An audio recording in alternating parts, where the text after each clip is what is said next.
오늘 부활논쟁 경기에서 예술로라고 하는 제목으로 하나님 말씀 보겠습니다. 할아버지하고 손자가 있었답니다. 그래서 이제 손자가 궁금해서 할아버지한테 물었어요. 할아버지, 우리는 다 예수님 믿으니까 천국 가잖아요. 그렇지. 근데 우리가 천국 가면 하나님을 아버지라 부르니까 할아버지가 천국 가면 하나님보다 더 높아요? 할아버지가 아버지보다 더 높으니까요. 그러니까 할아버지가 다 고민을 하더니 천국 가면 형이라고 해라. 이렇게 얘기를 했대요. 네. 그리스도를 믿는 사람들에게는 죽음은 끝이 아닙니다. 죽음은 또 다른 시작입니다. 그런 생각이 드러나는 단어가 우리나라의 끄트머리라고 하는 단어입니다. 어떤 일의 끝은 그냥 끝이 아니고 또 어떤 일의 머리가 된다는 거죠. 여름의 끝은 가을의 시작입니다. 가을의 끝은 또 겨울의 시작이고요. 죽음도 우리가 지금 알지 못하는 그 어떤 삶의 시작입니다. 우리는 이것을 부활이라고 말하고 우리는 이것을 믿습니다. 예수께서 십자가와 부활을 통해 우리에게 증명하신 것처럼 말입니다. 오늘은 이 구절을 통해 아직 완전한 하나님의 나라가 이루어지지 않은 선과 악이 공존하는 이 세상을 살아가는 우리에게 부활이라고 하는 것은 어떤 의미를 가지는지, 또 그 부활을 믿는 사람들은 어떻게 살아야 하는지 한번 살펴보도록 하겠습니다. 먼저 18절, 19절 같이 읽어봅니다. 부활이 없다고 주장하는 사두개파 사람들이 예수께 와서 물었다. 선생님, 모세가 우리에게 써주기를 어떤 사람의 형이 자식이 없이 아내만 남겨두고 죽으면 그 동생이 그 형수를 맞아들여서 그의 형에게 대를 이을 자식을 낳아주어야 한다 하였습니다. 아멘. 자, 오늘 본문에 등장하는 사두개파 사람들은 제사장 그룹을 중심으로 하는 현실주의자들이었습니다. 사두개파라고 하는 이름, 혹시 이 사두개파라는 이름이 어디서 나온 줄 아시나요? 여러분 혹시 솔로몬 시대 때 제사장 이름 기억하시나요? 솔로몬 시대 때 제사장. 사독이라고 보셨죠? 네, 기억나시죠? 네, 사독. 사독이라고 하는 그 제사장이 있었는데, 그 사독의 후예들, 그런 의미입니다. 그 이름을 따서 사두개파라고 했기 때문에 제사장 그룹들을 중심으로 하는 사람들입니다. 근데 이 사람들은 제사장 그룹인데, 부활을 거부했어요. 부활이 없다라고 생각을 했습니다. 그들은 부활을 믿지 않는 사람들이었습니다. 왜냐하면 그들은 현실을 중요하게 생각했기 때문입니다. 그러므로 이 현실을 중요하게 생각했다 그래서 어떤 이 현실을 이상적으로 추구하는 사람들, 이상주의자 이게 아니고요. 그냥 현실에서 풍요를 누리는 것을 중요하게 생각했던 사람들이에요. 의롭게 살다가 죽어서 하나님 나라 가는 것 별 의미 없다고 생각을 했습니다. 그냥 현실에서 풍요를 누려야지 죽어서 가는 하나님 나라 거기서 풍요를 누리는 거 이게 뭔 의미냐. 그래서 현실을 중요하게 생각했기 때문에 그들은요 주로 부자였습니다. 권력자들이었고 로마가 지배하는 사회에서 로마에 기대어 살아가는 친로마 그룹들이었습니다. 지배층에 속하는 사람들이었습니다. 그래서 그들은 별로 부활이 중요하지 않았습니다. 지금 충분히 누리고 있으니까요. 지금 현세에서 풍요롭게 살면 되지 죽어서 가는 나라이 없다고 생각했습니다. 그러므로 그들은 현상 유지를 추구합니다. 그래서 보수 세력이었습니다. 부활처럼 죽음 이후에 다시 살아나는 천지개벽과 같은 일들은 믿지 않았던 것입니다. 그래서 18절에 보면 그들은 부활이 없다고 주장했습니다. 주장입니다. 주장. 그들이 주장한다고 없는 게 아닙니다. 이들은 권력이 있는 사람들이었어요. 그러면 그 권력 가지고 우리 지난주에 얘기를 했는데 인간적 권력은 권력으로 사람을 어떻게 한다고요? 그 권력을 가지고 사람을 살리는 데 쓰지 않고 사람을 죽이는 데 사용합니다. 그래서 이들도 예수님을 죽이는 데 한몫합니다. 자, 이들은 자기 권력을 죽이는 데 사용하는 사람들이었어요. 자, 내가 누구를 죽였어? 내가 예수를 죽였어. 그러면 예수님이 부활하면 돼요? 안 돼요? 안 돼요. 그래서 그들은 죽이는 사람들이었기 때문에 부활을 더욱더 믿지 않았어요. 내가 힘들어서 죽였는데 살아나면 안 되잖아요. 그래서 그들은 부활이 있으면 안 됩니다. 그들이 필요해서 죽인 사람들이 부활하면 그들의 기독권이 위협을 받기 때문입니다. 그들은 살리는 사람들이 아니었습니다. 죽이는 사람들이었습니다. 그래서 자기들이 죽인 사람들이 부활하면 안 되었기 때문에 또한 부활을 더욱더 믿을 수가 없었습니다.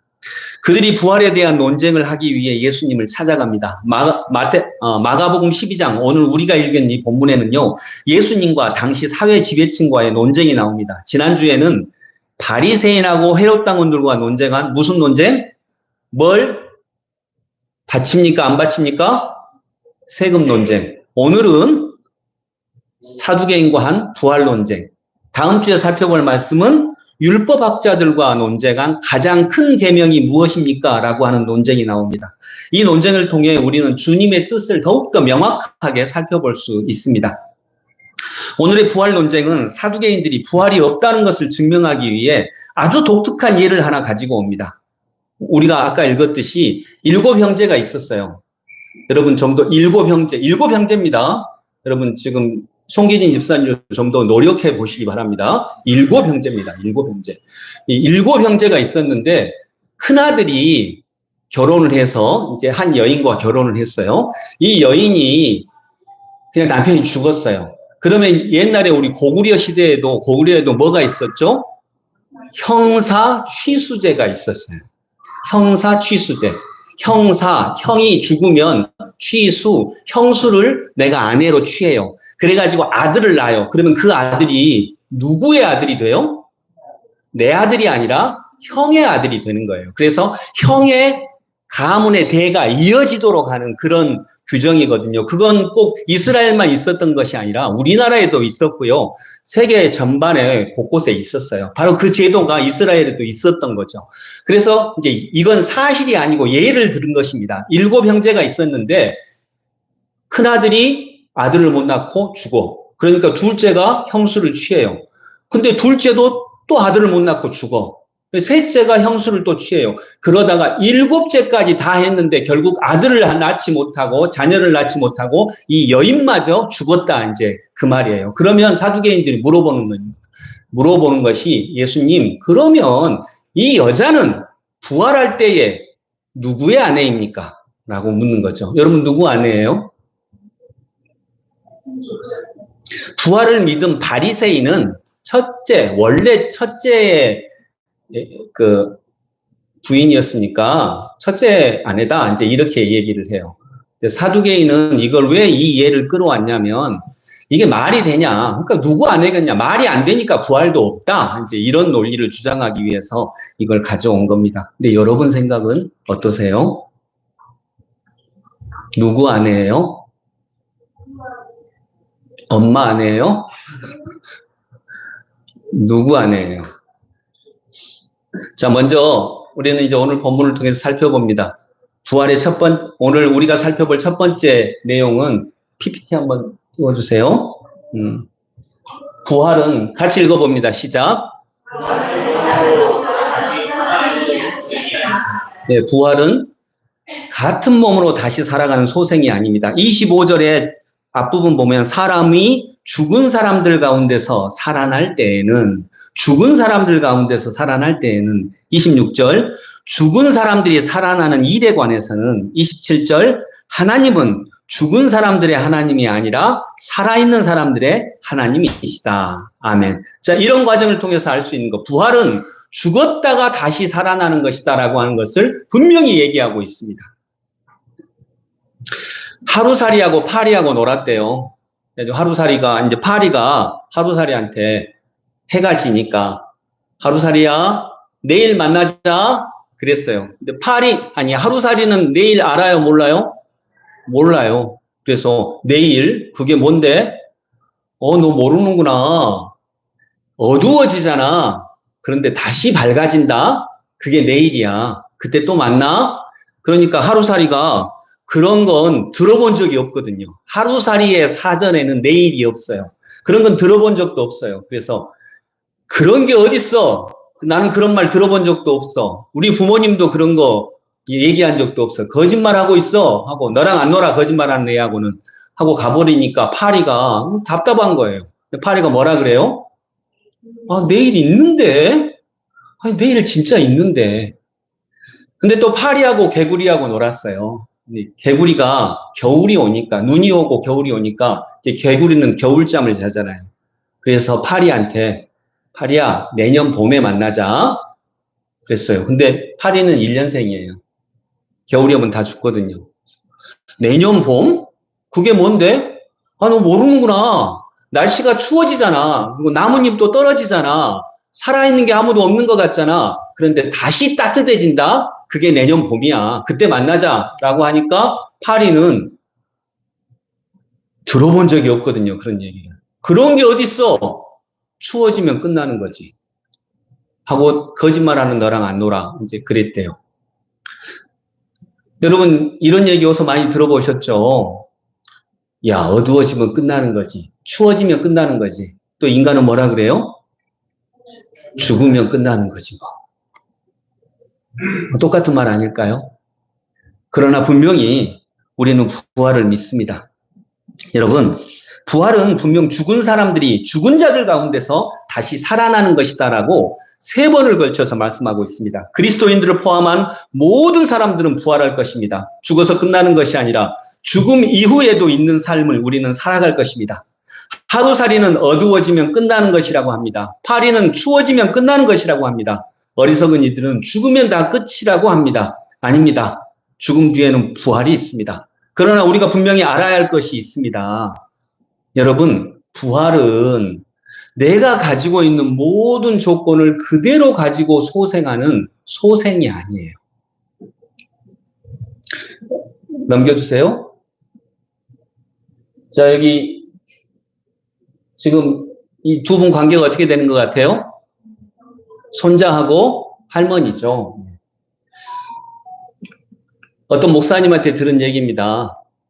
자기 교회 권사님이 80대인데 이제 80대가 되니까 곧 또 천국에 갈 때가 다가오잖아요. 그러니까 할머니가 근심이 생기더랍니다. 목사님 걱정거리가 있어요. 그러니까 뭐요? 어떤가요? 저는 남편이 30대 때 죽었잖아요. 그러니까 이분은요, 남편이 30대 때 돌아가시고 50년을 자식들 키우면서 혼자 살았어요. 근데 이제 80대가 돼서 이렇게 할머니가 된 거죠. 근데 천국에 가면 내 남편은 30대 때 죽었으니까 청년 모습 그대로 있을 텐데 내가 쪼그랑 할머니가 돼가지고 천국에서 만나면 내 남편이 나를 좋아할까요? 그게 걱정인 거예요. 좋아할 것 같아요?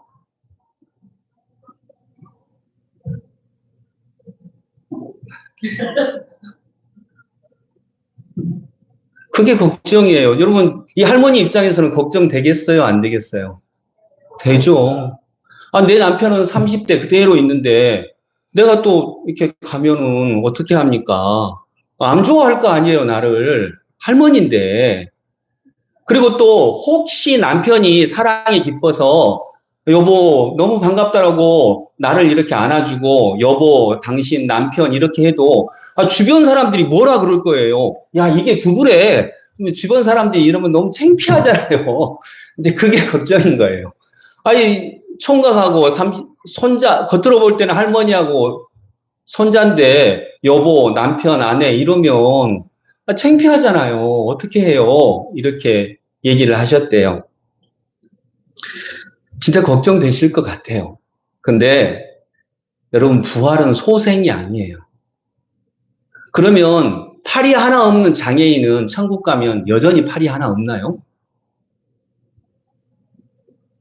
어떤 분은 그러셨어요. 나 천국에 가도 제 신학교 동기 중에 다리를 좀 불편한 친구가 있었거든요. 걷지를 잘 못하는 친구. 그 친구는 나 천국 갔는데 나 여전히 다리 아프면 나 안 갈래, 천국. 나는 안 갈래. 그러더라고요. 그래서 제가 얘기했습니다. 그래도 웬만하면 가라, 좀. 예. 근데 그 걱정돼요, 진짜로.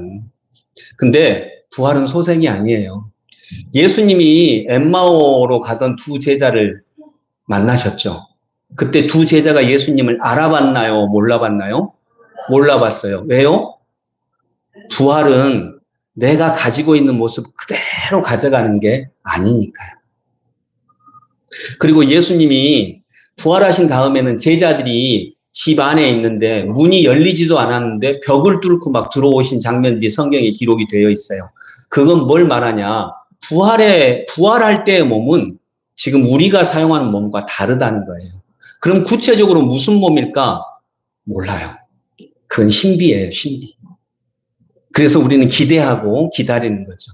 그건 사람이 생각할 수 있는 게 아닙니다. 그래서 우리가 오늘 믿을 수 있는 것은 부활은요, 그 몸을 그대로 가지고 다시 살아나는 소생이 아닙니다. 나사로가 다시 살아났죠. 예수님께서 다시 살려주셔서. 나사로는 그 모습 그대로 다시 살아났습니다. 부활한 거죠. 그런데 나사로가 다시 죽었을까요? 영원히 살았을까요? 다시 죽었어요. 그러면 그 나사로가 다시 살아난 것이 부활일까요? 그건 부활이 아니에요. 그건 소생입니다. 그리고 나사로는 다시 하늘나라에서 또 영원토록 부활할 거예요. 그게 부활이에요. 그러나 그것이 구체적으로 어떤 모습인지는 우리가 알 수 없는 것입니다. 자, 두 번째로 이대로 주시고요. 부활은요, 따라서 합니다. 부활은 목적 없이 존재하는 것입니다. 부활은 목적 없이 존재하는 다시 시작. 부활은 목적 없이 존재하는 것이다. 네, 우리가 하나님 나라에서 누릴 부활은 목적 없이 존재하는 것입니다. 부활이 없다고 주장하는 사두개인들에게 주님은 너희는 성경도 모르고 하나님의 능력도 모르니까 잘못 생각하는 것이 아니냐라고 말씀하십니다. 또한 부활하면 장가도 안 가고 시집도 안 간다고 하십니다. 또 하나님은 죽은 사람들의 하나님이 아니라 살아있는 자들의 하나님이라고 얘기하십니다. 그러면 부활한다는 것은 무엇입니까? 예화지만 여러분 오늘 이야기는 예화지만 이런 여인이 꼭 이런 모습은 아니지만 이와 같이 기구한 삶을 산 여인이 있었을까요? 없었을까요? 있었어요. 이 이야기가 기구한 인생을 살아간 한 여인의 이야기라고 할 때 이 여인은 정말 누구의 아내이며 이 여인에게 부활은 도대체 어떤 의미일까요? 저는 2020년 1월 달에 우리 몇 분의 성도님들과 함께 캄보디아, 베트남 단기 선교를 갔는데 그때 캄보디아의 푸놈펜에 전쟁 기념관이 있어요. 이 전쟁 기념관에서 봤던 충격적인 이야기를 지금도 잊지 못해요. 너무 생생해요. 바로 이 그림이에요. 여러분 이 그림이 뭔 그림인지 혹시 아세요? 그때 한번 얘기했었는데 킬링필드로 유명한 캄보디아는 1975년 중국의 지원을 받은 중국 공산당의 지원을 받은 크메르 루주 정권이 들어서며 엄청난 비극이 시작이 됩니다. 크메르 루주가 집권한 4년 기간 동안 캄보디아 인구가 그 당시 600만 명이었는데 200만 명이 학살을 당합니다. 근데 오해하지는 마세요. 크메르 루주가 200만 명을 다 죽인 거 아닙니다. 정말 아이러니하지만 크메르 루주는 약 60만 명을 죽였고요. 140만 명을 미군이 죽였습니다. 근데 미군이 죽인 게 아니라 미군이 화학무기를 써서 초토화시키는 과정에서 그냥 희생이 된 것입니다. 그러니까 미군이 죽이려고 죽인 게 아니고 크메르 루주 정권은 직접 죽였고 미군은 크메르 루주를 잡기 위해서 진행한 그 과정 중에 여러 가지 그 결과로 희생된 분들이 한 140만 명 정도가 됩니다. 근데 어쨌든 크메르 루주는 너무 잔인하게 사람들을 죽였습니다. 안경 쓴 사람은 전부 죽였습니다. 지식인들이랑. 그리고 모든 출판을 다 안 해버렸습니다. 그래서 지금 거기서 그림책 운동을 하고 있는 분을 우리가 지금 지원하고 있는 것입니다. 근데 강제 수용소에 많이 수용을 했어요. 가족들도 여러분 아무리 강제 수용소에 수용을 하면 가족들은 같이 보내야 될 거 아닙니까? 근데 같이 안 보내요. 그냥 아빠는 저쪽으로, 엄마는 저쪽으로, 자식들은 저쪽으로 다 뿔뿔이 흩어져 보내요. 그런데 이제 개간을 해야 되는데 황폐화된 땅을 개간을 해야 되는데 노동력이 필요하잖아요. 노동력이 필요하니까 어떻게 해야 돼요? 아기를 낳아야 돼요. 아기를. 그래서 어느 날 수용소에 있는 사람들 다 모읍니다. 그리고 남자들 한 줄 쭉 세워요. 여자들 한 줄 쭉 세워요. 그리고 번호 부르게 합니다. 1번 남자 1번, 2번, 3번, 4번. 여자 1번, 2번, 3번, 4번. 그리고 1번 남자, 1번 여자 오늘부터 부부. 2번 남자, 2번 여자 오늘부터 부부. 강제로. 그래서 저는 결혼했습니다. 제 아내가 다른 곳에 있습니다. 그리고 이 여자는 내가 누구인지도 모르는데 어떻게 결혼합니까? 소용이 없었대요. 그냥 부부. 이런 말도 안 되는 일을 정말 인간이 얼마나 권력이 주어지면 얼마나 악한 일을 할 수 있는지. 그리고 그날부터 부부가 되어 삽니다. 부부 안 되면 죽이니까. 그리고 노동력이 될 아이를 낳으라는 것입니다. 그로 인해서 크메르 루즈 정권은 4년 만에 끝이 났지만 정권이 끝난 다음에도 캄보디아의 가정은 엄청난 혼란이 지속됩니다. 어떤 사람은 이제 크메르 루즈 정권이 망했으니까 나 원래 부인 찾아서 갈래 하고 원래 부인 찾아갑니다. 만났는데 원래 부인은 지금 남편이 좋다는 거예요. 아, 그렇게 그냥 옛날에 그냥 맺어줘도 잘 사는 사람 있잖아요. 지금 남편이 좋다는 거예요. 그래서 나 안 한다는 거예요. 나 지금 남편하고 살겠다는 거예요. 그런 일이 곳곳에서 캄보디아에서 벌어집니다. 가정이 완전히 파괴가 됩니다. 여러분, 제가 여기서 질문 하나 할게요. 만약 그 크메르 루즈 정권의 수용소에서 한 여자가 죽었어요. 그럼 그 여자는 원래 남편의 아내예요? 두 번째 남편의 아내예요?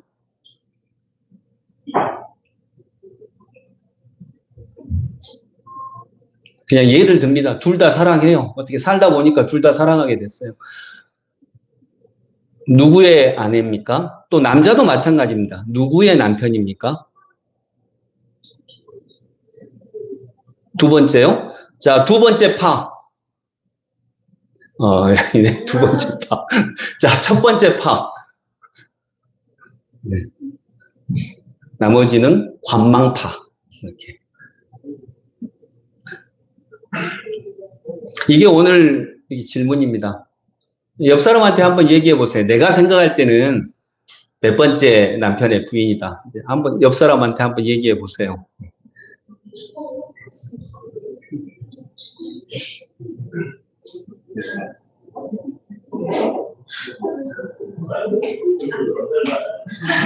여기서 남자들은 이제 좀 쉽게 대답 못하고 일단 생긴 걸 봐야지. 그렇게만 안 되지. 여러분, 그러나 절대로 잊지 말아야 하는 것이 있습니다. 부활 이후에 하나님은 이 여인에게 꼭 이것을 말씀해 주실 것입니다. 사두개인은 이 여인을 대의를 이을 아이를 낳는 수단으로 생각합니다. 크메르 루즈 정권은 이 여인을 노동력을 낳을 수단으로 생각합니다. 그러나 부활할 천국에서는요, 하나님의 나라에서는 또 이 땅에서도 하나님의 손길 안에 있다면 이 여인은 아기 낳는 수단이 아니에요. 아기 낳는 기계가 아니에요. 누구의 엄마도 아닙니다. 이 여인은 그냥 이 여인입니다. 이 여인은 그냥 존재 그 자체입니다. 누구의 아내도 아니고 누구의 엄마도 아니고 1번 여인도 아니고 2번 여인도 아닙니다. 아이 낳는 기계도 아니고 누군가의 욕구를 채워주는 수단도 아닙니다. 이 여인은 그냥 이 여인 그대로예요. 이게 하나님의 눈이에요. 하나님의 나라가 되면 장가도 가지 않고 시집도 가니하고 하늘의 천사와 같이 있을 거야. 그 당시에는 가부장적 사회였기 때문에 여인을 또는 그냥 여인만이 아니라 어린아이를 또 힘없는 사람들을 수단으로 생각을 합니다. 아기 낳는 수단, 대를 이을 수단. 그러나 주님의 눈에서는 사람을 그렇게 보시지 않습니다.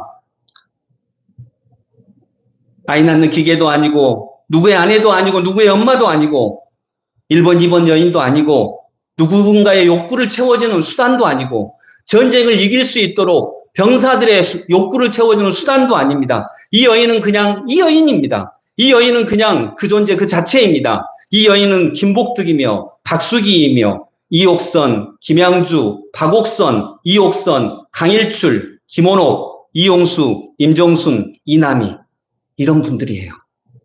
25절에 사람이 죽은 사람들 가운데서 살아날 때에는 장가도 가지 않고 시집도 가지 않고 하늘에 있는 천사들과 같다.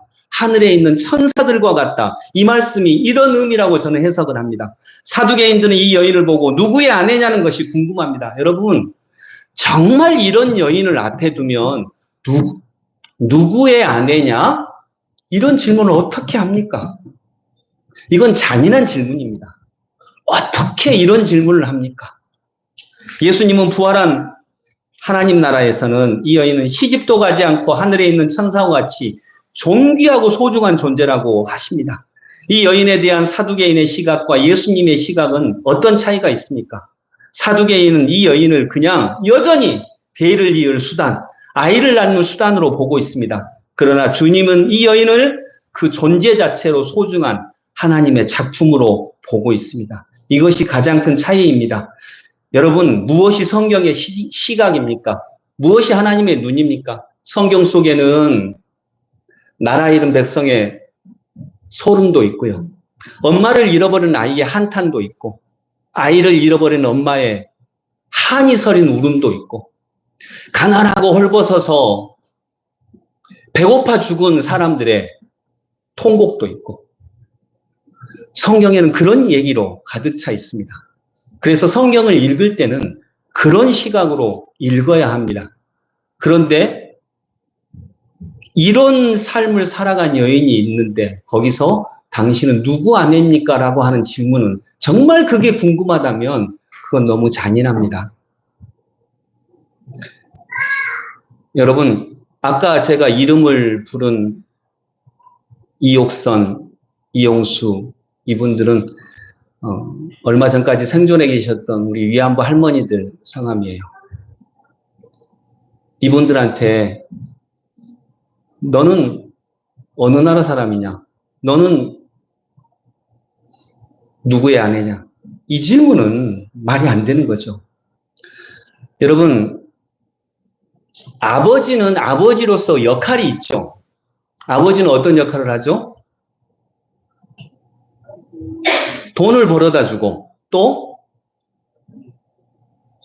돈을 벌어다 주고, 또 돈을 벌어다 주고, 또 돈을 벌어다 주고, 뭐 이런 역할이 있죠. 네. 아버지는 그런 역할이 있어요. 근데 아버지는 돈을 벌어다 주고, 아이들의 든든한 버팀목이 되어주고, 또 사랑해주고, 대가 없이 품어주고, 또 어려운 일을 만날 때 그 어려움을 제일 능력이 있으니까 능력 있게 헤쳐나가고 문제를 해결하고 그런 분이 아버지죠. 네, 그게 아버지의 역할이에요. 그런데 아버지가 이제 한 90살이 됐어요. 이제 아버지는 아무런 역할을 못해요. 저희 아버지가 돌아가시기 직전에 그냥 누워만 계셨거든요.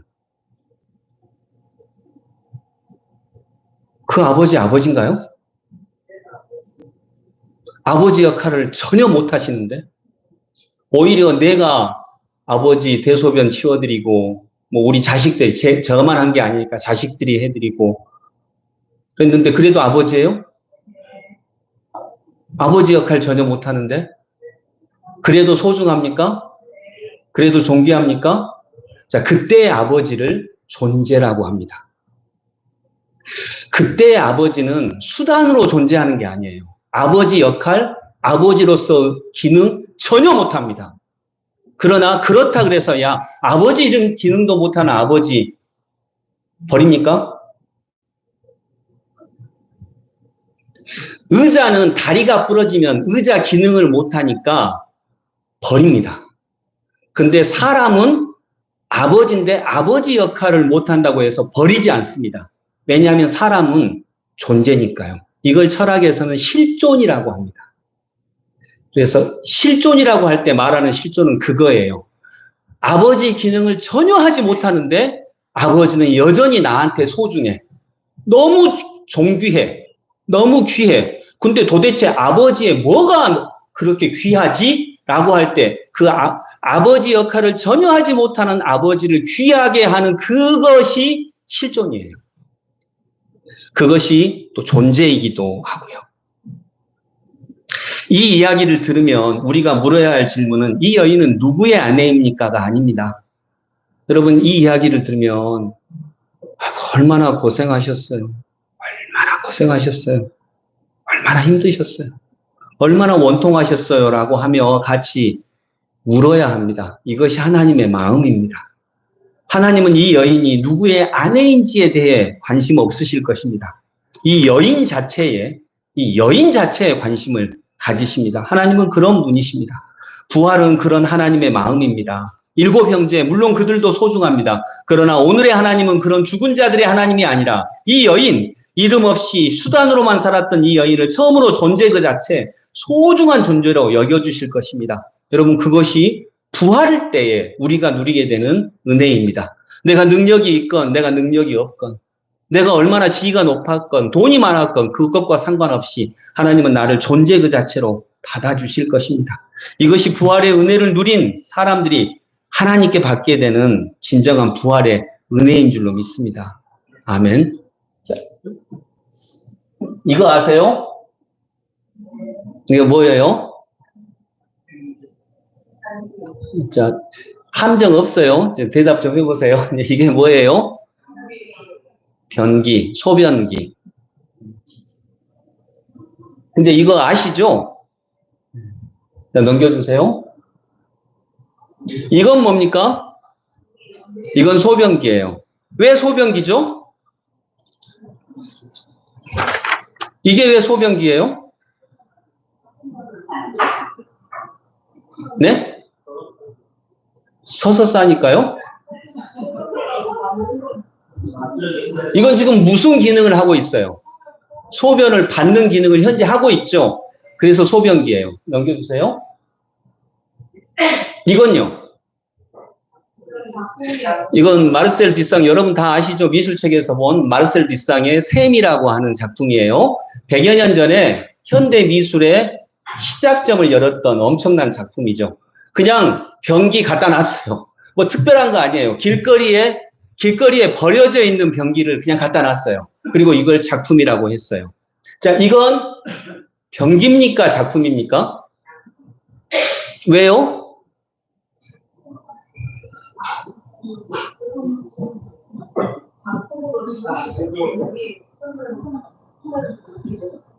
소변을 받는 기능이 사라졌어요. 자, 이것은 소변기는 아닙니다.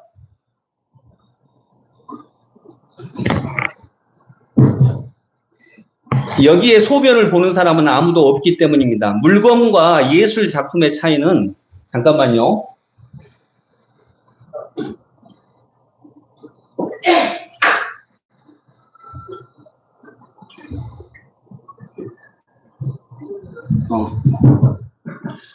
물건과 예술 작품의 차이는 목적이 있느냐 없느냐입니다. 이것이 그 철학자 하이데거의 이론입니다. 화장실의 소변기는 목적이 있습니다. 소변을 받는 것입니다. 그러나 그 소변기는 미술관에 전시되면 목적을 잃어버립니다. 소변을 받을 수가 없어요. 이렇게 해놨는데 누가 여기서 오줌 싸겠어요? 여기서 오줌 싸면 이상한 사람이죠. 근데 여기에는 이 소변이 지금 미술관에 전시가 되어 있어요. 목적이 없어요. 그냥 존재예요. 이것을 예술작품이라고 합니다. 목적이 없이 그냥 그 존재로 존재하는 것을 하이데거는 예술이라고 부릅니다. 그래서 이 소변기는 예술로 부활한 것입니다. 의미로 부활한 것입니다. 부활은 그런 것이 아니겠습니까? 소변기가 예술로 부활한 것처럼 이 여인의 삶도 부활의 세계에서는 누구의 아내도 아닙니다. 아이 낳는 기계도 아닙니다. 그런 목적을 위해 존재하는 것이 아닙니다. 그냥 그 여인 그 자체로 존재합니다. 그래서 목적 없이 마음껏 사랑하고 사랑받는 아름다운 존재 그 자체입니다. 부활의 세계에서는 누구든지 그런 아름다움으로 존재할 것입니다. 자, 여러분, 하이데거는 목적이 없이 존재하는 것은 예술이다라고 했어요. 그러니까 이것은 목적이 없어요. 예술이에요. 이게 이제 현대 미술의 시작을 열었는데 이게 뭔 의미예요? 여러분, 이거 볼 때 어떤 생각이 들어요? 내가 미술관에서 고상하게 미술 작품 관람하려고 하는데 이런 게 있다 그러면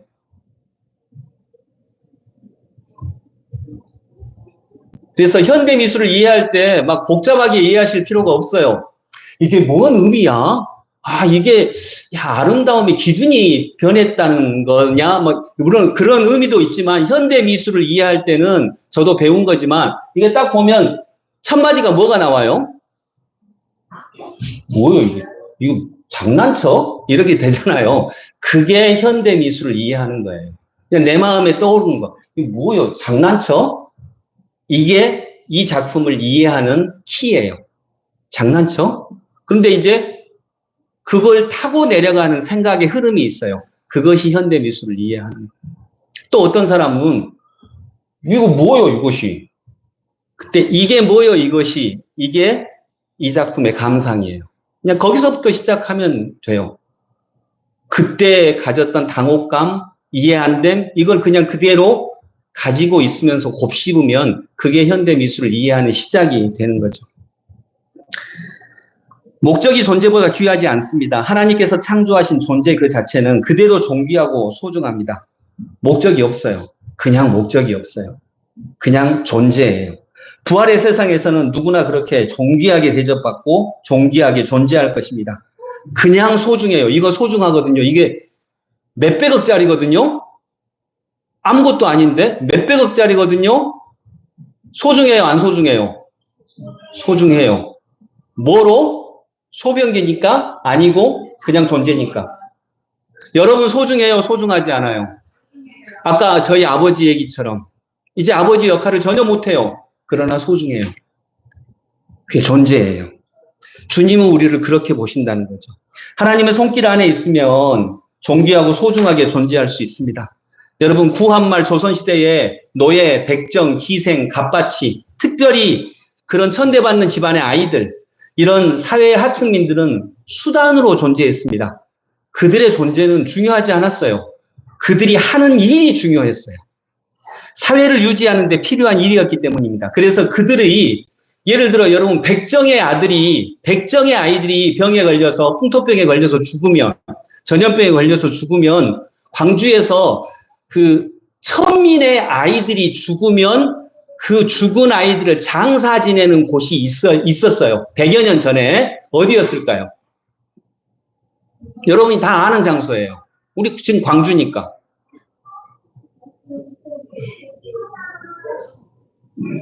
천민의 아이들이 지금 보통 광주하면 광주가 어디까지 광주였냐면요. 충장로 파출소부터 이렇게 해가지고 전대병원까지 그 정도의 원을 그리면 거기가 원래 광주예요. 그리고 광주의 경계가 광주천이었고요. 양림동 쪽으로 넘어가면 그쪽으로부터 나주는 양림동, 혹시 양림동 관광하신 분들 이장호, 이장우 가옥, 최승효 가옥 이거 보셨어요? 네, 그 가옥까지가 양반이 살던 동네하고 하층민이 살던 동네의 기준점이었어요. 그 최승효, 이장우 가옥 바깥으로는 하층민이 살던 동네예요. 그래서 선교사들이 그쯤에다가 선교센터를 지은 거예요. 그게 양림교회이고요. 왜 걷다가 지었을까요? 선교사님들은 양반도 선교해야 되고 하층민도 선교해야 되니까 그 중간지대에 딱 지은 거예요. 그리고 그 하층민들의 자녀들이 되게 많이 죽었어요. 풍토병이나 전염병으로. 죽으면 아이들은 땅에 묻지 않고 풍장을 했어요. 풍장이 뭐냐면 아이가 죽으면 이불에 돌돌 싸서 그냥 나무에 걸어놨어요. 이불채. 그 풍장터가 여러분 사직공원 올라가면 호남신학대학 아세요? 호남신학대학이 그 풍장터예요. 그리고 왜 거기다가 선교센터를 주로 지었을까요? 너무 쉬워요. 땅값 싸니까. 땅값 싸니까 거기다가 지었어요. 근데 그 당시에 하층민들은 존재 자체가 중요하지 않았어요. 그냥 그들이 하는 일이 필요했고요. 그랬는데 기독교적 가치가 들어오고 선교사님들이 들어오면서 그들에게 당신은 존귀한 사람입니다라고 하는 가치를 심어줬어요.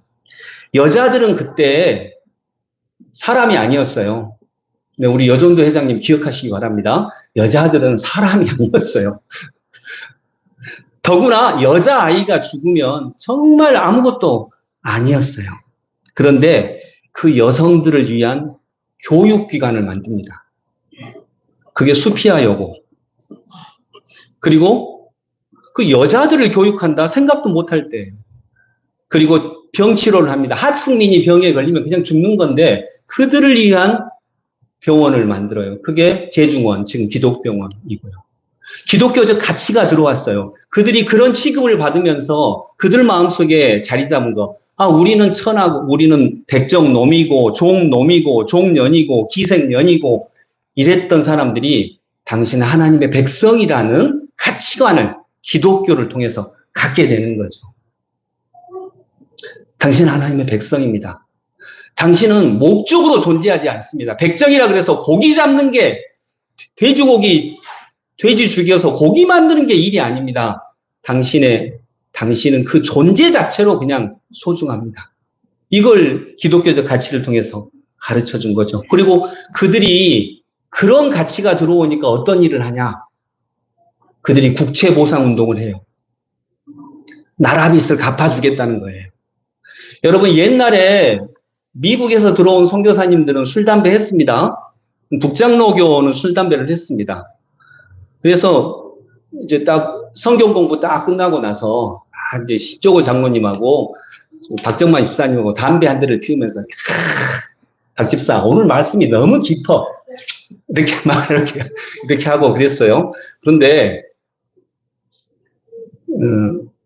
그런 가치가 들어오니까 우리가 나라빚을 갚자. 근데 우리 돈 없는데 나라빚 어떻게 갚아? 일본으로부터 독립해야 되는데 어떻게 갚아? 우리 술, 담배를 줄이자. 그 돈으로 나라빚을 갚자. 여러분, 종놈, 백정놈 이랬던 사람들한테 당신은 하나님의 백성이라고 하는 가치관을 심어주니까 그들이 그 가치관을 더욱더 아름답게 창조해 가는 거예요. 우리가 나라를 살리자. 얼마나 천대한 나라인데 그 나라를 살리자고 하는 거예요. 이 말씀을 기억하십시오. 그래서 우리나라 초대교회에 한 2, 30년 전 초대교회의 성령운동은 사회운동으로 바꿔졌습니다. 성령운동을 사회운동으로. 이게 굉장히 아름답고 독특한 한국교회의 가치관이었어요. 말씀을 맺으면서 여러분, 저는 우리 성도님들이 오늘 이런 얘기를 들으면서 이 시대에도 정말 우리가 이 초대교회 선교사님들이 그들을 돌봤던 것처럼 좀 돌봐야 될 백성들이 있어요. 우리는 그냥 존재로 존재하지 않아. 이런 사람들이 있어요. 외국인 노동자, 다문화 어린이들, 고아원, 영아원, 장애인 시설들.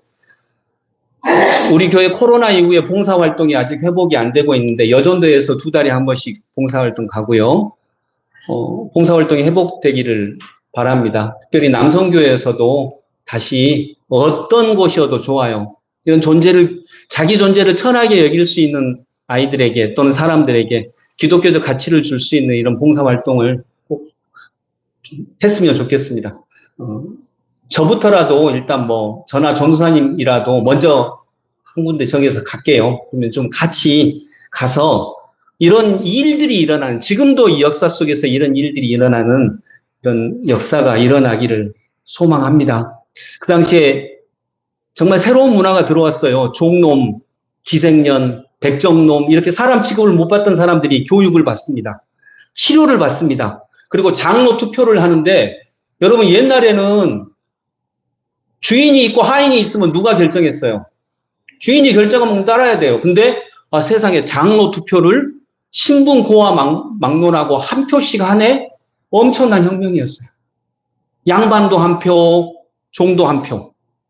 이러고 종이 장로가 되면 그 종이 자기 주인 앞에서 설교를 하고.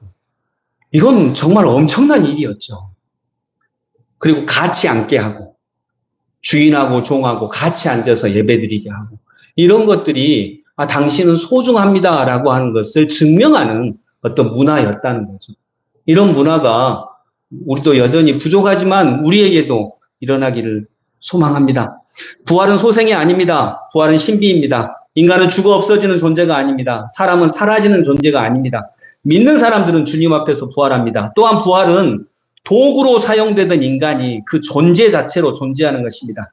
이것이 예술이며 아름다움입니다. 하나님 안에 있는 모든 존재는 무엇을 위해 존재하지 않습니다. 이제 막 태어난 아이는 목적이 없어요.